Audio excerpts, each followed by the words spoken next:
பூமி தாயை மாநில மரமான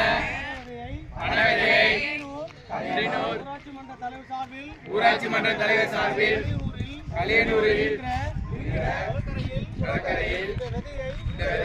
பள்ளி மாணவர்களும் கல்லூரி மாணவர்களும் ஊர் பொதுமக்களும் எல்லோரும் ஒருங்கிணைந்து இந்த பூமி தாயை பசுமை போரியால் போட்ட உயிரினங்களும் வாழ மாநில மரமான பனைவதையை நாங்கள் எல்லோரும் ஒன்று சேர்ந்து இந்த பனைவதையை நடவு செய்கிறோம். நாங்களும் நட்போட்டாரத்திலும் படிக்கின்ற பள்ளியிலும் வாழுகின்ற கிராமங்களிலும் வனமரங்களை பாதுகாப்போம் என்ற உறுதிமொழியை எடுத்துக்கொள்கிறோம். நன்றி வணக்கம். அப்படி நடுங்க. அந்த அவங்க நடுங்க.